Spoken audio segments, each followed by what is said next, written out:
Welcome back to the Water Ski Podcast, everyone. This is Matteo, and this is part 2 of the interview with Manon Costard, freshly crowned the new Moomba Masters Champion as of yesterday. So congrats on Manon for that.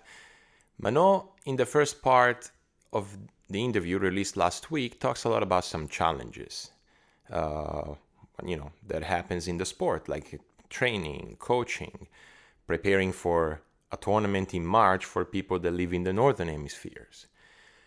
In the second part, among other things that we touch on, such as winning the 2018 Masters and also some of the positive occurrences after her world title, Manon talks about another challenge.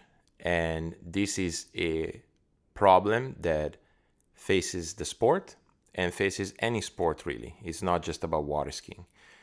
And Manon candidly shared something that happened to her and what she has learned from it.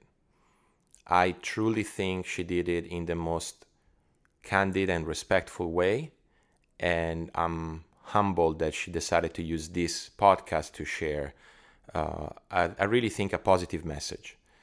So I'm glad that we finally have this out for this week. It wasn't an easy conversation, but nevertheless a necessary one. And so I hope that anyone who decides to listen takes this for what it is, a positive message of something that needs to change in the world of sports. And water skiing is no exception to that. So other than that, enjoy this episode. Manon and I touched on a lot of things. I really think we fed off each other very well. It was easy to talk to her. It's someone that I highly respect as a person, and obviously one of the most fearful and aggressive competitors out there. So this was a true pleasure, and I'm happy to share it with the water skiing community. Enjoy this second part. I really want to thank anyone who has been supporting the podcast, messages, donations, the emails and private messages that I receive really they're very encouraging. They make me continue this work, which is really a work of love. I was also able to get some more interviews on the road last week, which will be coming up in the ensuing weeks. But until then, enjoy this episode, the second part of the interview with Manon Costard. All right, Manon. So we got back from a little break, and we left with Worlds. And I kind of want to ask you the same question I asked to both Adam and Corey. What was the day after, the first 2 weeks, first 6 months? Like, how was that? It was incredible. The first day or the day right after, I just felt complete. I wasn't even hungry anymore, and I was joking, saying, "Well, I filled up the hole in me. Like it's just right. I'm completely satisfied and so happy." And I was just that same night, when I won, and this is maybe a bit lame, but it's the Saturday night of Worlds. Some people go out and they're very excited to just spend some time with their friends and party, and I went and had some drinks, and at the end I was like, actually, as much as I would love to go and be with my friends and celebrate and all of this, I actually don't want to get drunk and kind of forget a little bit of how I'm feeling now.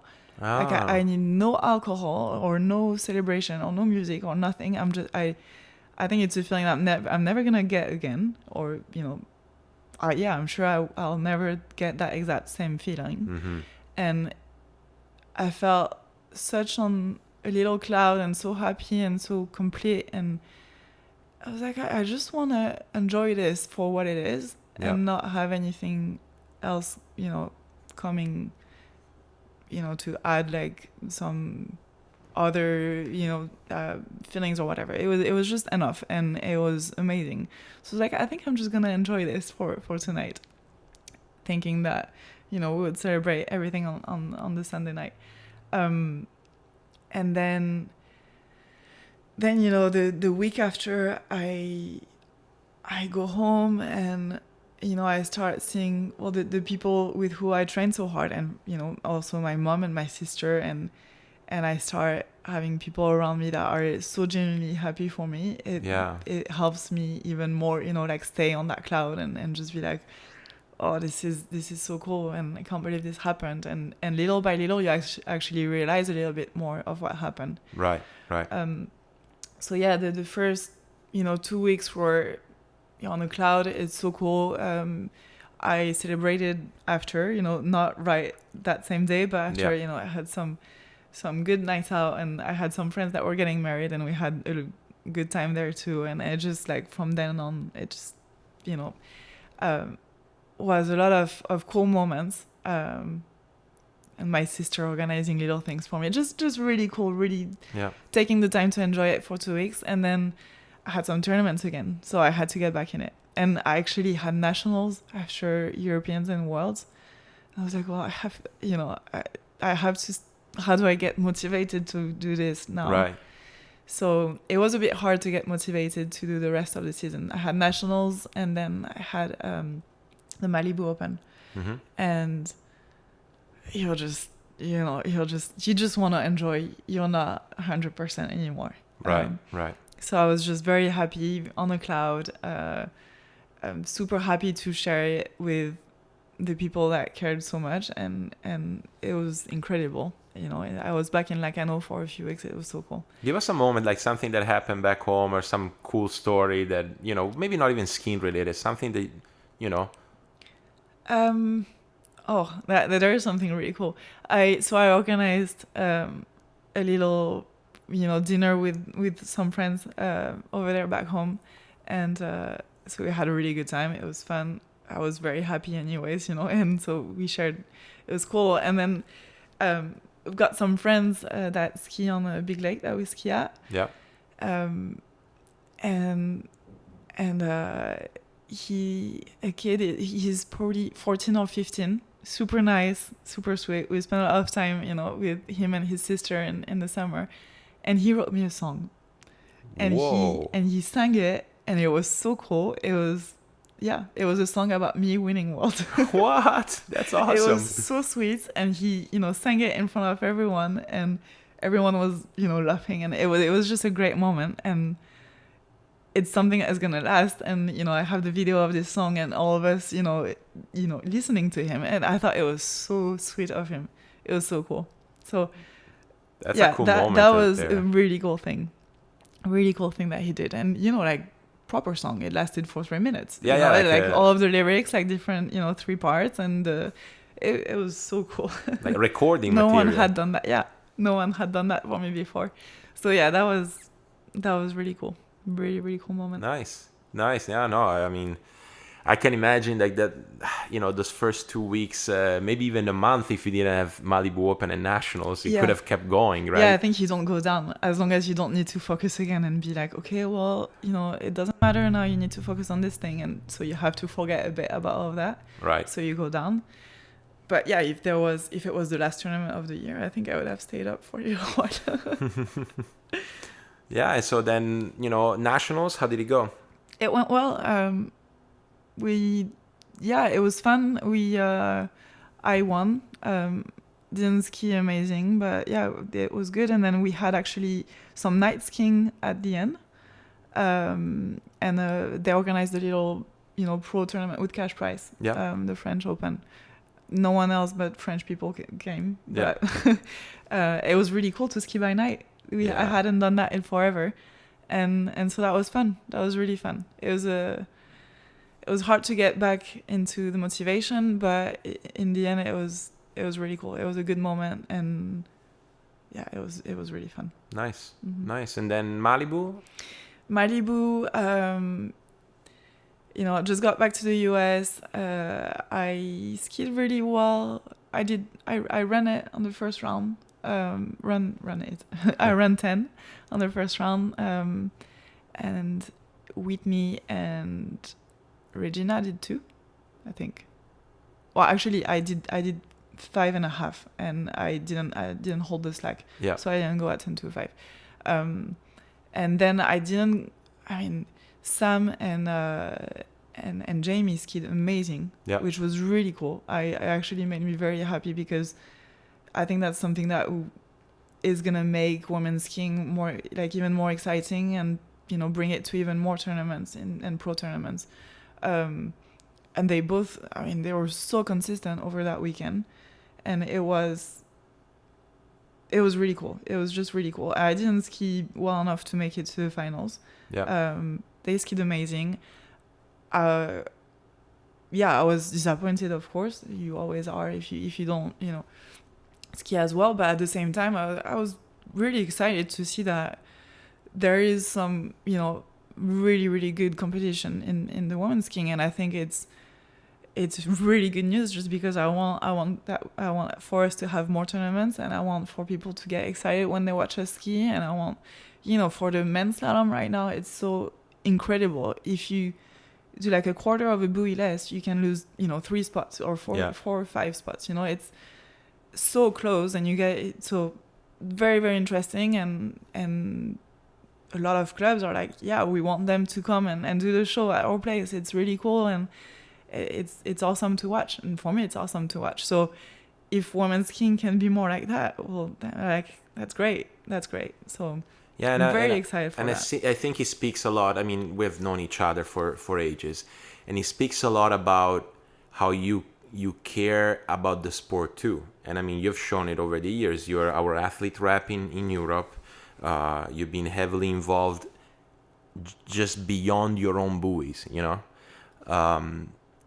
and so let's talk a little bit about that. Like, where do you see, obviously, Sam, Jamie, Ali, these new upcoming skiers, like, really pushing it, is healthy for the sport, right? Like, it helps. Yeah, it helps a ton. It's incredible. And it's so cool to see the level go up like this. They're all cool girls. I really like them, and I get to spend more time with some of them than others. But cool girls that ski really well and are gonna make our tournament so much more interesting. So to me, it's awesome. It's great, and younger girls coming up, and it's healthy. It's the way it should be, but it's very exciting. I'm very excited for it, because it's been hard to see, I guess, men's slalom pro tournaments go up so high, and for girls to either try and be included at first, like some tournaments were like, we want to have both, we're gonna do both, and you're the best for us, because you've had us since the start, and you're not letting us down, and it's so cool, because I think it motivates also a lot of European girls to be like, okay, I'm gonna keep skiing, because there is those cool tournaments that I'd like to do good in and practice with, and it's such a big source of motivation. But there are some other tournaments where they try and not that many girls show up, and they're like, well, if they're not gonna show up, I'm not gonna spend money on them, I'm gonna put more money to the people that actually show up. So it's a fair point, but we're proving right now, and with Malibu Open, I thought that was the ultimate proof that we do have an interesting competition going between us, and if they let us, show that, and if all of the girls decide to go to those tournaments and show what they can do, then I think very quickly our Pro Tour could, follow the one of men's slaloming. I'm not saying that we're gonna, be as, have as deep of a field than them, because, you guys have, a ton of people, and I think it's just the way it is. But I think the two go together, right? Like, the more pro tournaments there are, the more girls are gonna have a motivation to push it. The more girls are gonna get better. It's both. It continues to circle, right? I don't think that if in the last 5 or 6 years, we went from 5 or 6 pro tournaments to 14, you would see people like, I don't know, Robert or Jacob or this younger generation really pushing it super hard because now they have something to look forward to, right? And I think that if more women's event will come up, more girls would have things to look forward to, and that sport develops like that. Of course, because then you're a girl and you're like, well, can I justify not, spending so much time on skiing and either, whether it's with school or that you have to do some sacrifices, right? Like so you're gonna have to spend a lot of money traveling the world and going to do all of these things. Can I justify it if there is 3 tournaments a year? Not really. If there is a lot, then okay, yeah, I'm gonna go 100%. It's cool, and we're gonna work towards that, and that's gonna be what I'm gonna be doing for a few years, or more. Yeah. So yeah, it goes together, and then the girls that are already here need to go to the tournaments, and the tournaments need to do exactly what you did, kind of not give up after the first year, being like, well, they didn't show up, so it's not worth it. Like, it needs to go from both sides. And there is no perfect solution. It's hard because the money doesn't, grow on trees, and you have to, as an organizer, you have to do technical decisions where you have to be financially viable, and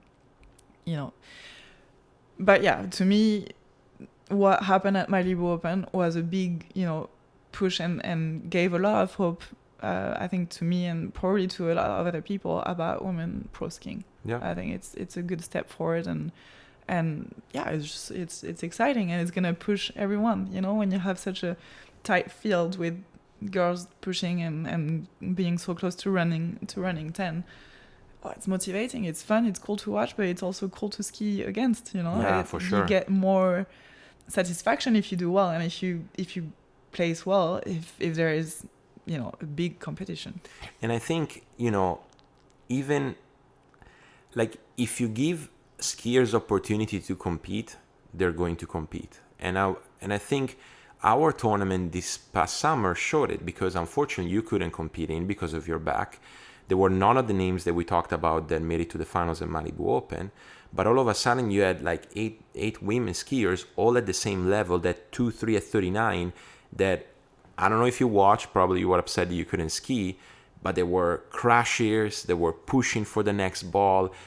As an organizer, I found it amazing, because the crowd was like, okay, the scores might be 3 buoys less than what we expected, but there's a ton of people and they're fighting for that score. So and they fought, and it was exciting. Exactly.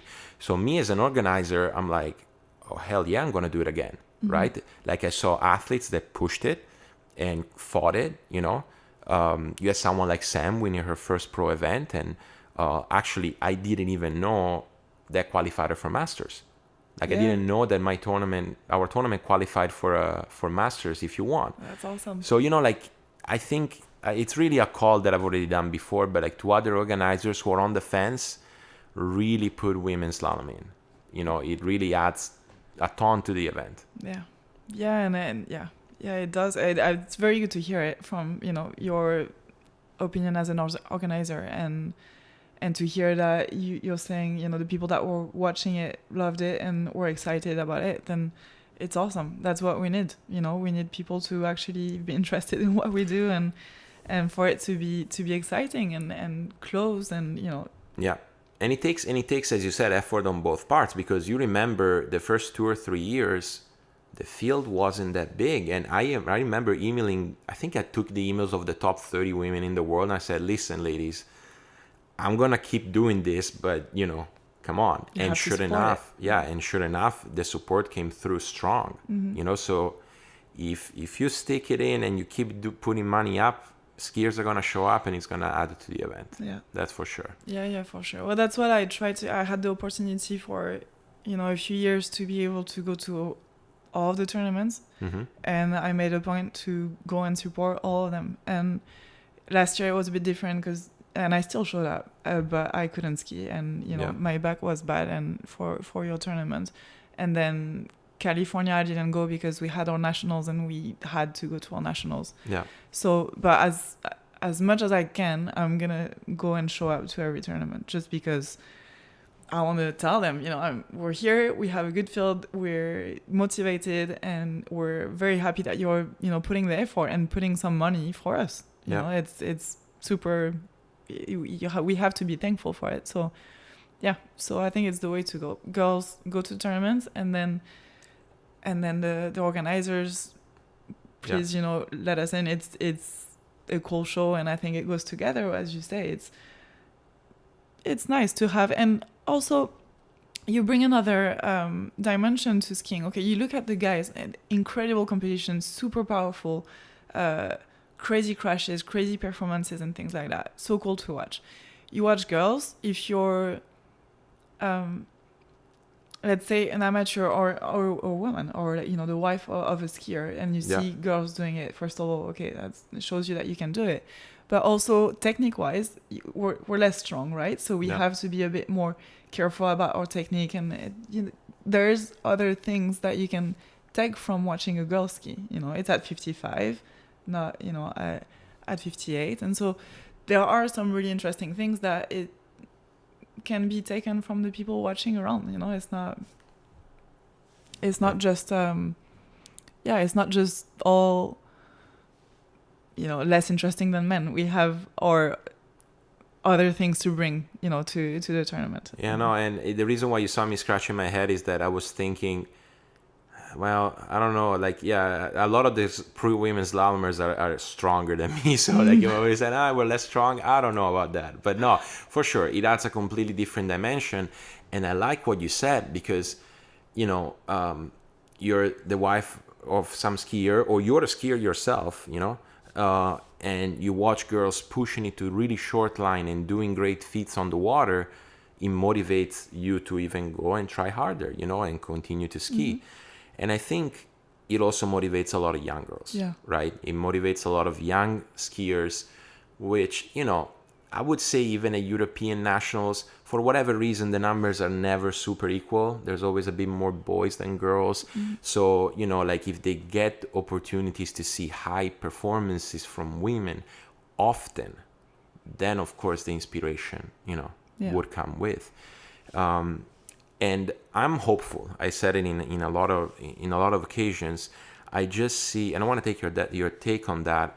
I just see the sport being in a little bit of a resurgence in the last 2 or 3 years, and I see it from a lot of different dimensions, right? So we have more pro tournaments right now, primarily guys, but there's more people willing to put money up. You talk to ski schools are pulling more rides, both in terms of club members, but also, the occasional person that comes and takes a few sets. I'd be interesting. I think I saw something both from the Italian Federation and the US Federation that the numbers of members are going up. So a lot of places where I see, okay, there's a bit of an increase, Talk about that. Have you noticed that too? I've noticed it. What I've noticed is that people tend to come back from wakeboard back to skiing a little. I say that a little just because skiing ends up, it's fun too. You get some speed, you get some things that you don't get from only wakeboarding. Like buoys. Yeah. Turn buoys, you're hooked. Yeah. And I've also noticed, and it's really cool, and it's also because I'm lucky enough to be able to ski on a big public lake in France. That people who are put, or have access to it, love it. If you discover it again, most people just absolutely love it. They think it's fun, and I think slowly it's getting back. Yeah, it's getting back to that. So I don't own a club, so I can't tell you if the numbers are going up, especially. But I can see at least that as soon as someone is put back in touch with the water and with water skiing, they have a good time and they like it and they want to do it, and it's a family sport. I think it's so cool that people can have their boat and or go to a ski school and spend some time with everyone in their family, because it's something that you can do. I started when I was 3 years old. Right. You can have kids doing it, you can have adults, you can do it until pretty late, you know, in your years too. So it's something that can, you know, help you spend a lot of time together. So I think it's important to and that's what the US does really well with college age skiing, you know, getting the young kids to actually be a bit more involved in it and having a good time and making skiing accessible to them. So they do an amazing job with college age skiing. I think now it's up to a lot of the coaches to see, you know, to motivate those kids. You know, they're for some reason they've been thrown in water skiing. They have access to it, or they come to a coach. Well, you know, help them have fun. You know, there is so many, and even personally, I had experiences with coaches that were amazing for me, a great fit, and then some coaches that made me not really like skiing. You know, that it was too serious, or it was just not a good fit. Yeah. So I think it's important for the coach to see the kid and see what they actually need to make them have a good time and want to stay in the sport. So if you have a kid that is a bit, you know, talented, but they're not really motivated and stuff, okay, yeah, push them, you know, and help them be a bit more serious. If you have a kid that is super serious and well, maybe try and lighten things up and let them have fun. You know, it's the most important thing, and that's how you're gonna get, you know, people to stay in the sport, is you have to enjoy it, right? Yeah. Like, it's not about just performance, and our sport is based on performance. You can easily count your points, know what distance you go, and count in the buoys, but you cannot focus only on that, because there's another dimension to it where it's just the more you enjoy it and the more you feel good doing it, the more efficient you're gonna be training, and the better you're gonna end up. So the more you're gonna stay in the sport, right? Yeah. The more you're gonna stay on the sport, like because it's tied not only to scores and buoys, but also to experiences. I mean, you said it, like it was an opportunity to be with your family, right? In a beautiful scenery and spend time with the people you love. So if you get to associate your sport, it doesn't have to be just skiing, but let's say skiing with something beyond the buoy count, or beyond the points, or beyond the meters, then it becomes a passion that, let's face it, sometimes training is hard, you know. Like, things are not going your way, it's hard, it's demanding on the parents, on the skier. So if there's that passion that is beyond how many buoys you ran, then you're gonna be likely to push to train more, but also to stay in the sport. Because I think you highlighted it's super important. In this sport, you can do this sport your whole life, right? Like, it's like snow skiing in a sense. You can start really young, you can be 80 and still shred, you know? Like, that's one of the coolest things in our sport that, let's face it, not a lot of sports have, right? Yeah. Yeah, for sure. And I've seen a lot of friends around over the years that were very talented and very good, and they get to a point where they're not having fun anymore, it's too serious, or they have a bad experience or something, and you know, that's how you move away. And then I have a lot of other friends that went and had amazing experiences and are gonna stay in the sport for forever, just because they had so much fun doing it, and they made friends, and they have, you know, like, it becomes a huge part of their life. So I think it needs to be pushed that you get people to stay in the sport by having, at least I really think the coaches have a big influence on that. You have to show those kids that it's gonna be fun, and that no matter what, you're here because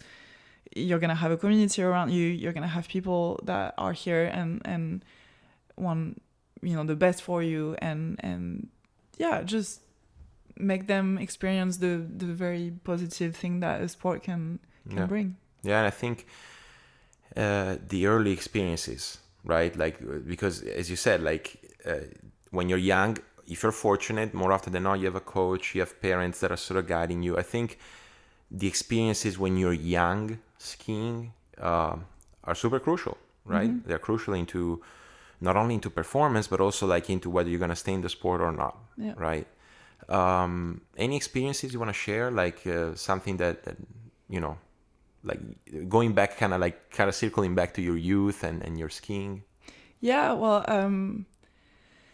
I had a lot of different experiences with coaches, and as I was saying it before, you know, I had some that made me like skiing a lot, and you know, like skiing again, because at some point I didn't like it so much anymore. It was more of a chore, kind of. of a job. It was like going to school, and I'm not saying that I didn't like going to school, but Yeah, but it was more of something, yeah, that I had to do. I didn't really have a choice, and I didn't know that it was something fun anymore, and I lost, you know, track of that. And I think that was, you know, down to me and down to some experiences that, you know, I was you hear about it in a lot of sports, and you know, sometimes you trust someone when you're a kid. Okay, you're a parent, you give your kid to a coach, and you trust them to, you know, help them get better, and they take your kids to tournaments and stuff like that. And I think part of why I started not having fun skiing at some point was I was put in a situation by, you know, someone that was meant to take care of me and to, you know, take me to tournaments, and, you know, take care of a whole team of us, that put me in a situation that you know, led to someone being able to, you know, take advantage of me in a really bad way when I was, you know, way too young. And so when you're 13 and you get through, you know, it's a time of your life where you're used to saying yes to a lot of people, right? You're used to, you have to do what, you know, your coaches tell you to do. You have to do what your parents tell you to do. You have to do what your teachers tell you to do, or anyone that is older than you has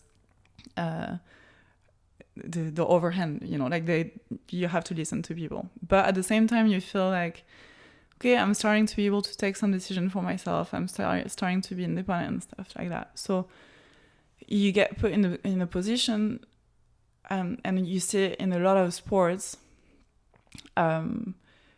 where, you know, kids are being taken advantage of, and no one knows about it because they can't say it, because they don't know.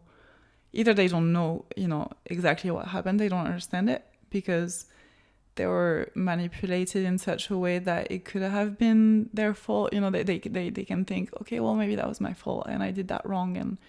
And so instead of knowing what happens to you, you feel guilty and ashamed, and you deny everything. You're like, no, you know, nothing happened. You know, don't talk about it. Don't say it to anyone. And so you end up having, you know, just like what you had with the Me Too movement in the US gymnastics, or in France right now. It's a huge thing where girls and boys have been, you know, I'll say taken advantage of. Yeah. And no one heard about it for years and years and years and years and years. And you sit there and you're like, you know, most people are like, well, why didn't they say anything? But when you're that person, you know, that you don't either, there's a lot of times where you don't really understand what happened to you, and so you're not able to go in and tell someone, and there's always things that you could have done different, that you feel you're young enough, so you feel like, well, it's my fault because I did that and that. I could have prevented it, and so it's my fault. So I'm very ashamed of what happened. So I'm just gonna try and avoid the subject and try and leave it in a corner of your mind. Just suppress it. Yeah. And I think it's a big issue, not talking just about skiing. I'm talking about anywhere in your life, you know, and just, I think it's important to for people to realize that when you think that something maybe had happened to someone, instead of maybe either, to me, a lot of people heard about, you know, my story and they never came to me to explain to me what had happened to me, which is something that I regret. You know, I think it would have helped me a lot. Or go to my mom and, you know, it's someone that can talk to me and tell them, look, you know, this happened, and I think, you know, she's not going to talk to you about it because it's normal. Yeah. You know, it's just the way it goes. But it needs to be dealt with, and instead, you know, people didn't really say anything. It was said a lot of, you know, said a lot behind my back and things like that. So I ended up being really alone in the process of dealing with that matter, and not dealing with it and not really realizing that it was bad up until, like, I don't know, 15 years after the fact. You know, like you forget, you just, you know, you feel the guilt and the shame, but you don't understand it, and you don't take the time to understand it. So yeah, so understand that someone's not gonna come to you and be like, hey, you know, this happened to me, and, you know, because they don't have, it just doesn't, sadly, it just doesn't work that way. But if you know of something, or if you heard of something, or if you have doubts, I think it's important to go in and talk. And if you're close to the person who it happened to, you're not just gonna show up and be a stranger. But I think it's important to, you know, when it just happened and they're still kids, and just go and have a discussion with them. You don't have to say, look, you have to say something, and that person needs to be punished or whatever for doing what they did to you. It's not necessarily that. It's, hey, something very unfair happened to you. You're gonna feel like it's your fault, and you're gonna feel guilty and ashamed of it. And I'm here to tell you that it's okay, it's normal. You don't have to say anything to anyone if you don't want to, but please make sure that you actually say to at least one person that you know you can trust 100%. Yeah. Just so that they can, you know, be a shoulder and be make more sense of what happened. Because when it happened to you, it's too close, and you don't get it. You just think, oh, you know, you hear, and I hear the other stories, and I'm like, well, that was way worse for them, you know, like, and still, I'm 28, you know, and I still think that all of the time, and I need the people around me that I've talked about it with to tell me, look, it's not the case, it's not the case. And so yeah, I think it's important to realize that we need to talk about it, and it goes with, you know, wanting to keep the kids in the sport. They need to feel good in the sport, and they can't be, you know, taken advantage of, and by no one saying anything and just assuming that, oh, if no one's talking, if the girls are not talking, then it means that, you know, it's fine, and there was nothing. Then no, it's important. It's very important for any sport and any environment for people to realize that it's much more complex than, Definitely. okay, you know, and you know more than me, I'm sure, but because, you know, with psychology, but yeah. No, I think you highlight a very important point. These situations are very difficult.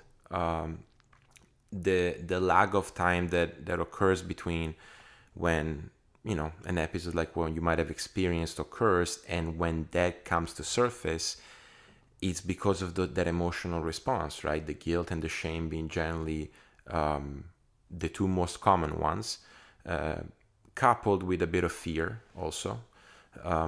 So that's what explains the lag of time. And I think, if anything, movements like the Me Too here in the US and what has been going on, say in France and in other countries, like really trying to bring the subject to the awareness of the people, is that it's hopefully starting a conversation, right? whether at the organization level or at the general public level, but also at the individual case level, right? That person that might have, heard of, but doesn't know, but he knows the athlete. It's really important to have that conversation, right? So no, I fully agree. Like the aspect of, talking about the topic and talking about whatever might have happened with the young athlete becomes of utmost importance. And even more if you are within the athlete ecosystem, you might not be the coach, you might not, but you're next to the athlete, you know the person, you're aware of that person. Like just having a conversation about it can go a long way, because sometimes the athlete won't talk about it. Yeah. Right.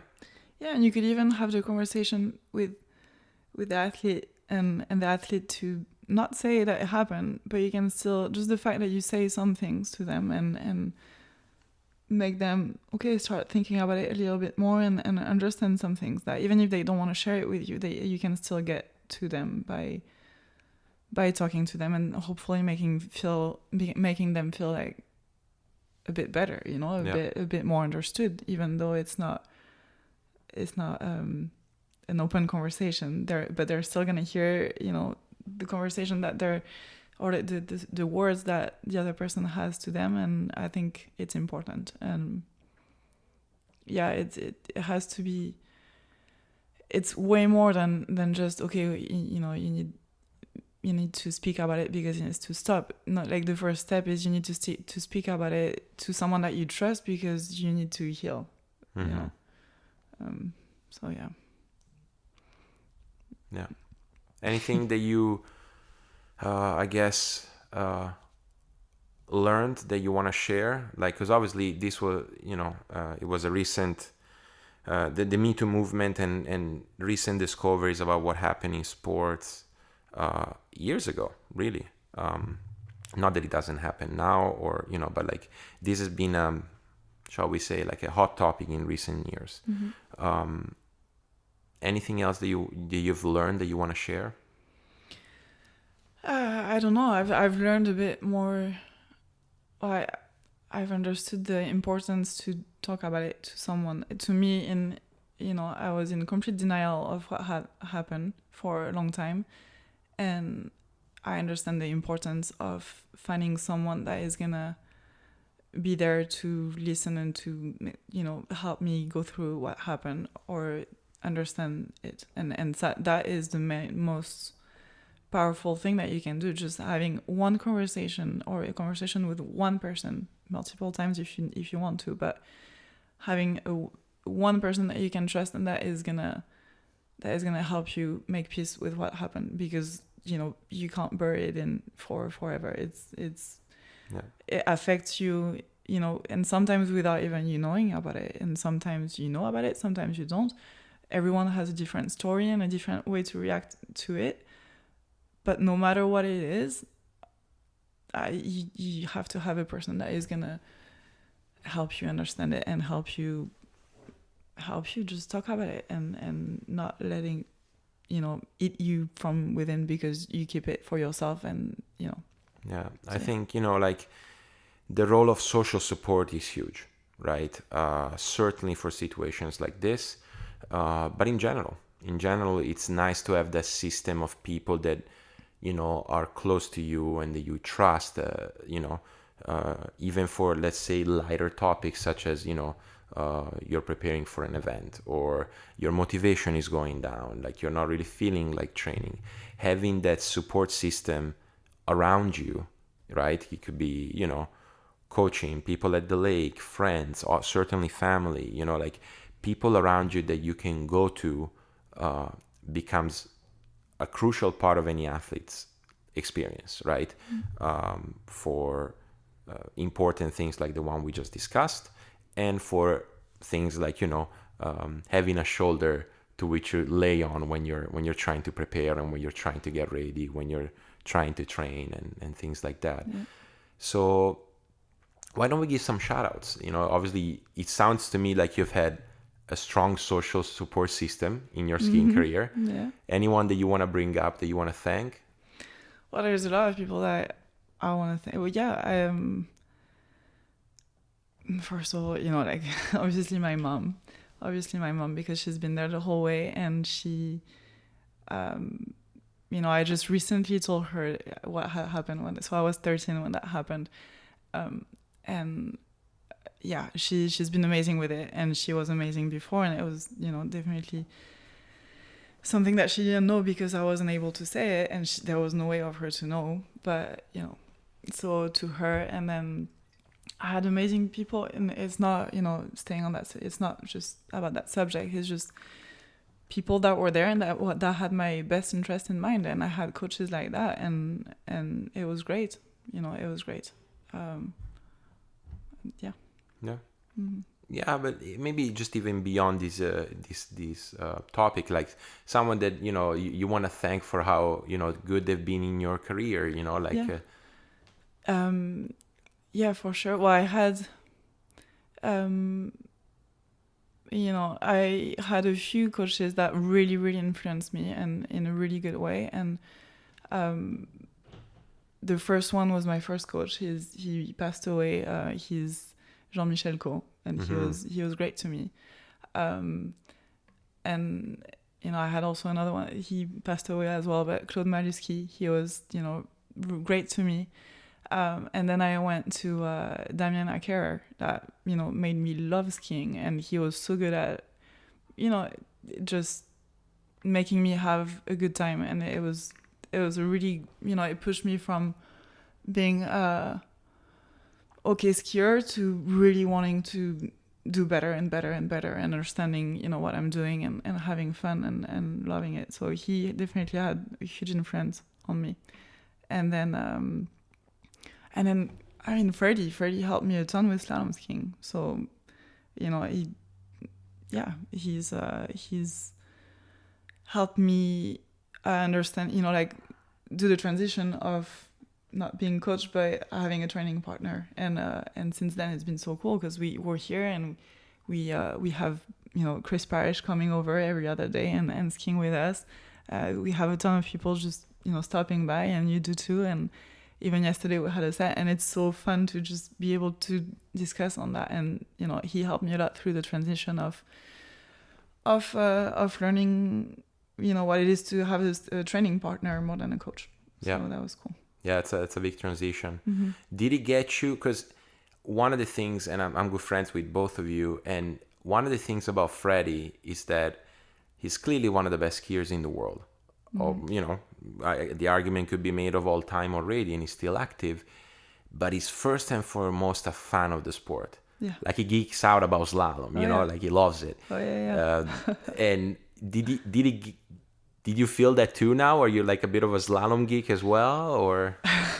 Well, I'm never gonna reach his level because he knows. He knows the dates of every tournament that he had, or he knows the scores of every tournament, every person that he skied against in that tournament. He knows my scores, and my place is better than I do. Okay. It's ridiculous. But yeah, he did teach me a lot because I grew up being very different. I was not a ski fan. I loved skiing, and I was in skiing, so I knew what was around me. But I wasn't going online researching or looking or watching tournaments really so much when I was little. So I didn't know that much of those legends that have made the sport. And he's all about that. So yeah, it definitely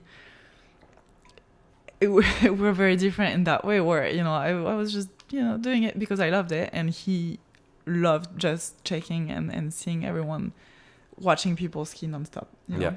So he definitely helped me doing that a little more, and also you get into it. You do those tournaments, and little by little got more interested. I guess. Yeah, in the history, and yet you grew up in Europe, which is like one of the biggest pools of water ski talent there is. So I'd be curious to know, as you were coming up in the juniors, was there someone you were looking up to? Like you have some kind of model? You see what I mean?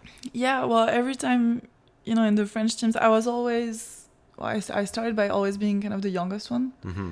So I would look up to, you had Nancy, you had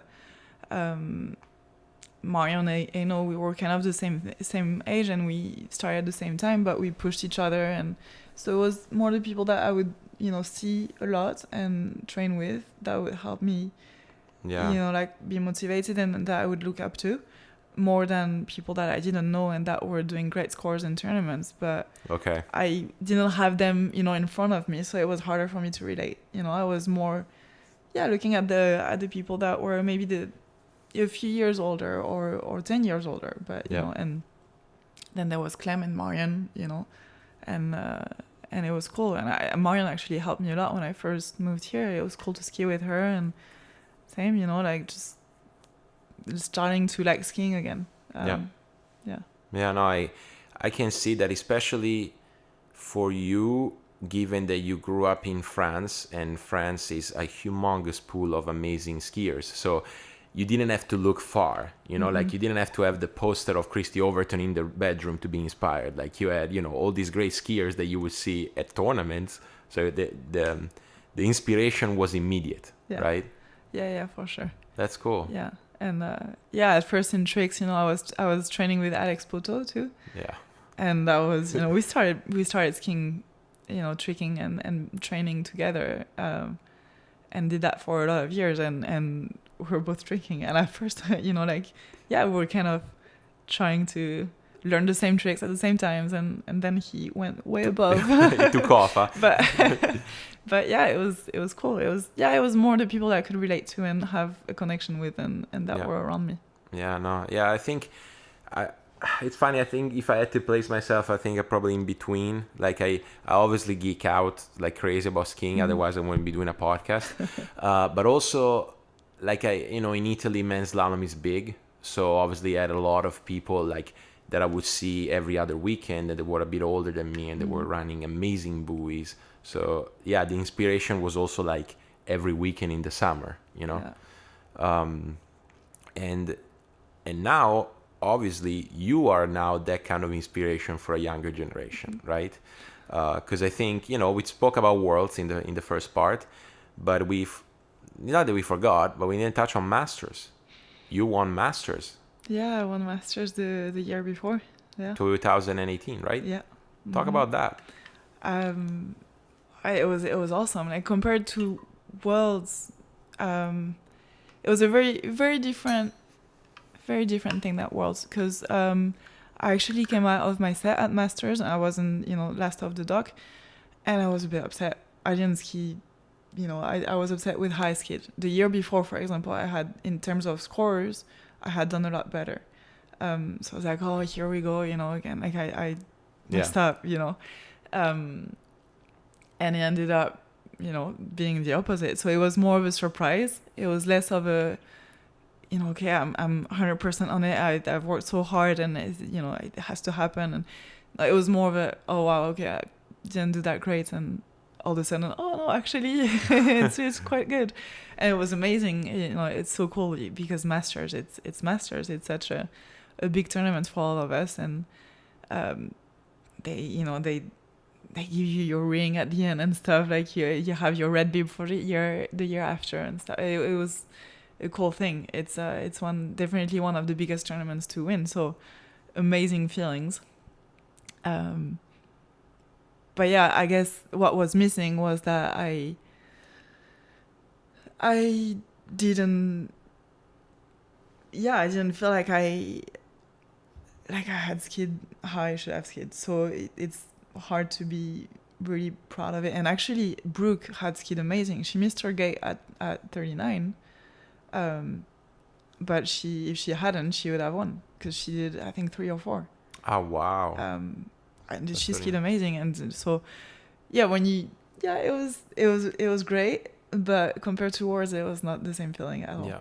Yeah. So it sounds like it was different in skiing terms to begin with, right? Because you weren't last off the dock. You did a score that you thought wasn't enough. I can't remember. Did you have to run off to win, or was it like the score and that was it? Oopsie, we don't remember. Maybe we get Fredi in. He did remind us. We need Fredi. Because I remember running off. It was run off. Of course. Because I was thinking another year we ran off with Regina. and I came second. But yeah, no, that year we ran off again, and yeah, I won. Yeah. Yeah. Yeah, so yeah, it was a bit different compared to Worlds in terms of, yeah, well, you ran off as well, but you ran off because someone tied you, not because you tied someone, right? Yeah. So skiing wise, it was very different. But what about, because obviously, so you won the biggest institutional event, the Worlds. You're representing your country, you know, like you're going with the team jersey, like the tracksuit and everything. And Masters is the biggest pro tournament.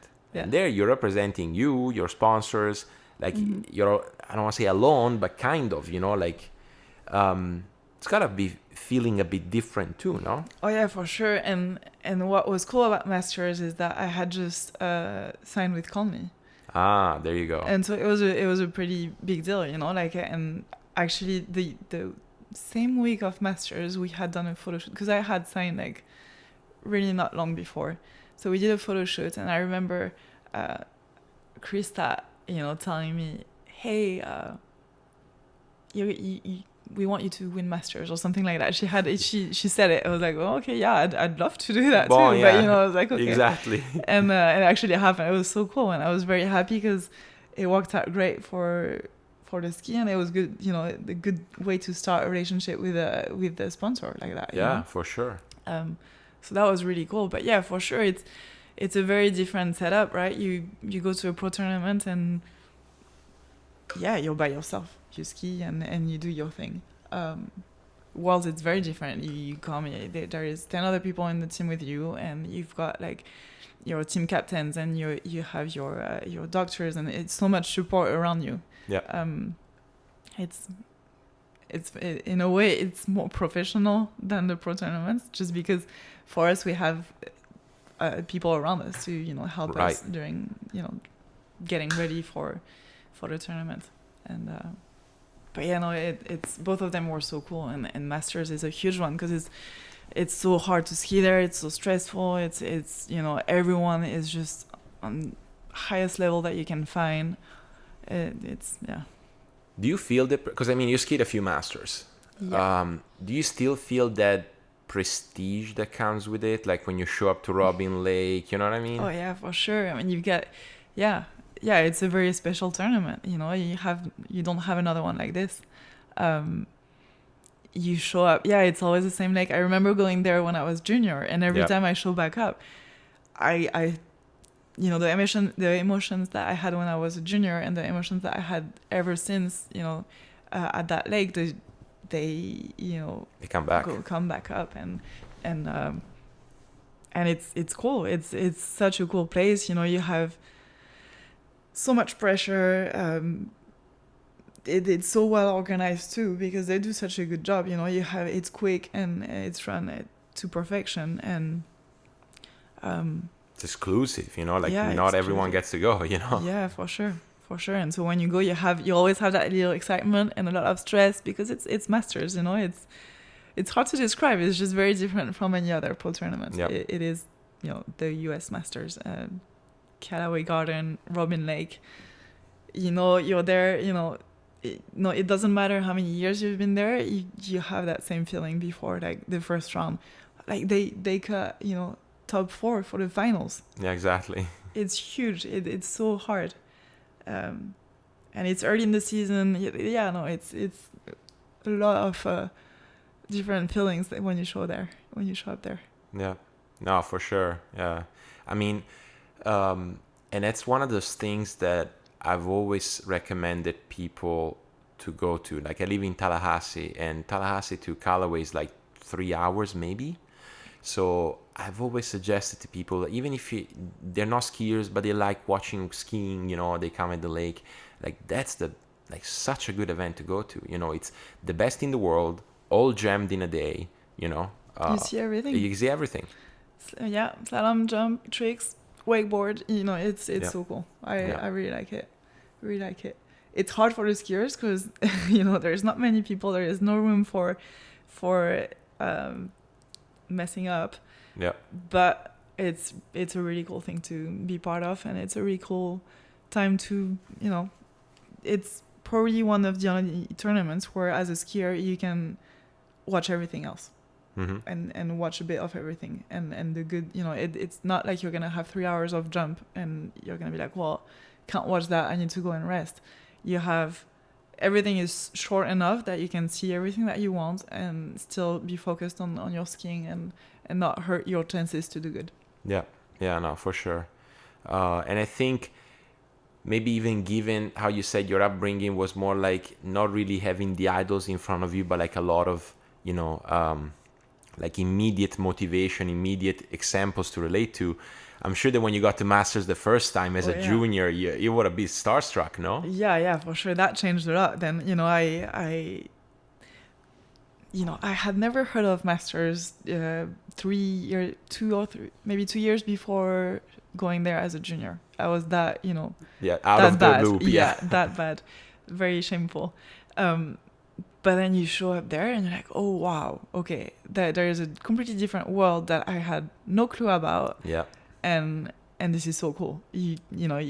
As a junior, you're there and you see, so you arrive a bit earlier. And that was the time where I was doing overall, and I think we were doing everything. I can't remember if we were doing everything on the Friday or Friday and Saturday. Yeah, I think because you're not that much younger than me. What we used to do, we did the Friday prelims and then Saturday morning finals. Yeah. And then Saturday afternoon was prelims, Thursday prelims, Friday morning finals, and then Friday afternoon there would be some prelims, and then Saturday more prelims, and then Sunday finals. And I remember, I don't know if it was the same emotion you had, I made the final. Mm-hmm. And I remember in slalom, obviously in slalom you start from either end of the lake. Well, people are starting to show up. Like the day before there was no, there was just, but then the same day some pros are going to ski, like the pavilion is filled, the beach is filled. You're like, ooh, it's a different experience. Oh, it was so cool. Yeah. As a junior showing up there. Yeah. Yeah. And exactly what you say. The first day it's kind of chilled, you're like, okay, you can take it easy. You had the meeting with all of the juniors. It was fine. And then you do your prelims. It goes well or not. And then if you make it to the final, also the night before, I was always going to see, like when everyone was getting together for the open ones, know, and before their meeting, and you're like, wow, okay, look at all of these people, it's so cool to see all of them in one room, Yeah, it's true. And then you show up for your final, and there's a lot of people, and there is, it's the first real event that at least I was part of as a junior skier. It's a proper show. There's people watching, and there is a speaker, and there is music, and it's on the perfect timing. You know? Schedule. Yeah, very cool. Very, very cool. Do you remember meeting, like, I don't know, a skier or maybe that you've heard of, or watching a skier you've heard of and just being like, whoa,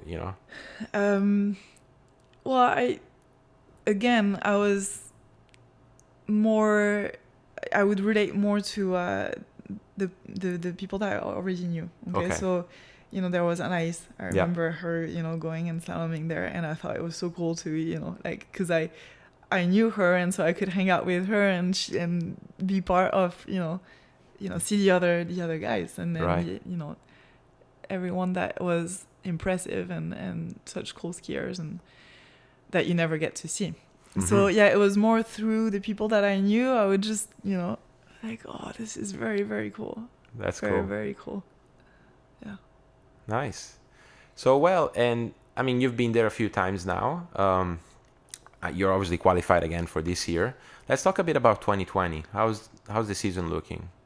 The season's looking good, actually. We've got quite a lot of tournaments in May and June in the US. It's going to be an early season between, the Swiss Pro, Masters, Lake 38, Malibu Open is early. There's going to be a tournament at Bennett's. And then 2 weeks after that, or 3 weeks after that, it's the San Gervasio Pro-Am. So it's going to be quite a lot of tournaments around the same time. That's going to be very exciting. And I'm excited I'd like to get back to where I was before Worlds, feeling good and skiing really well like that.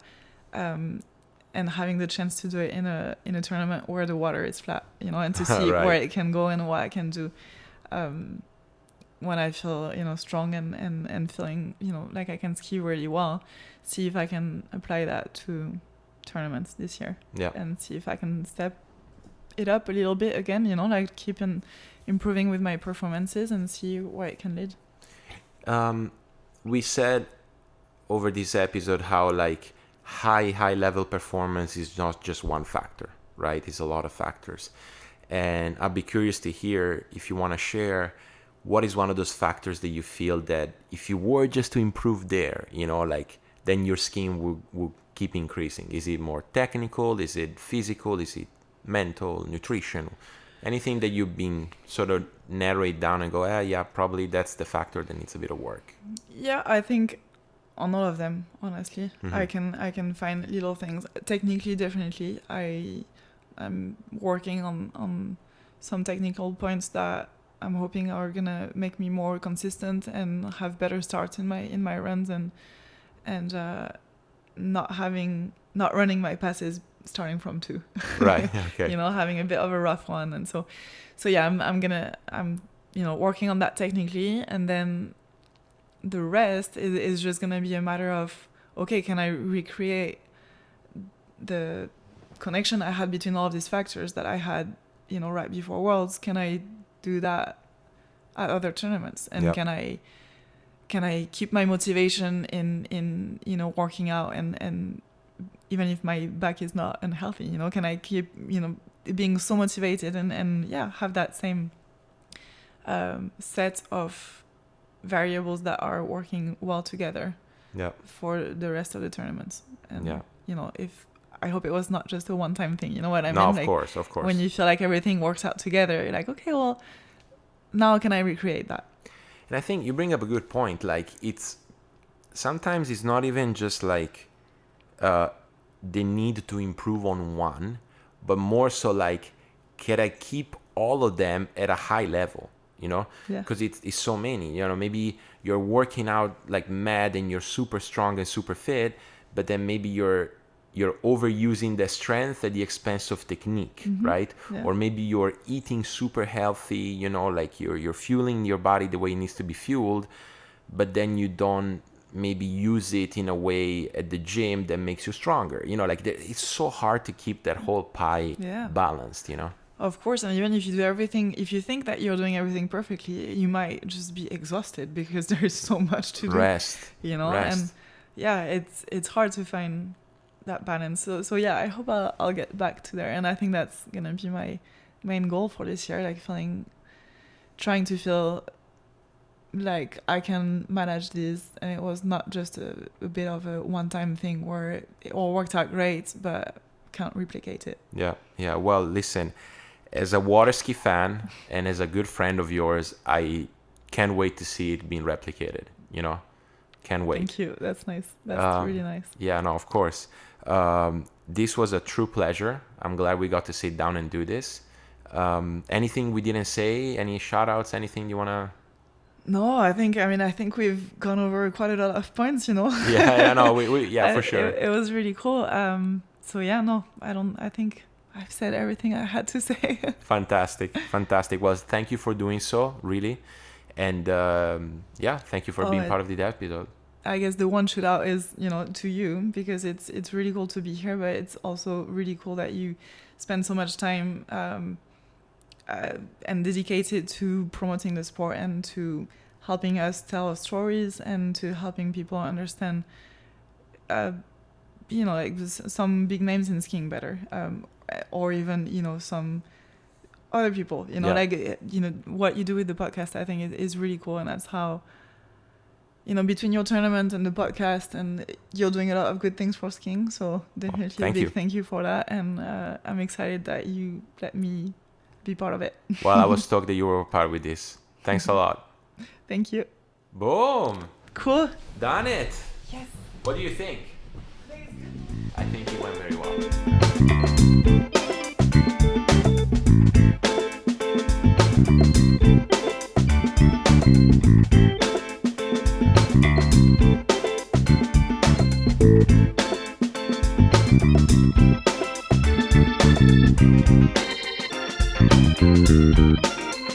Thank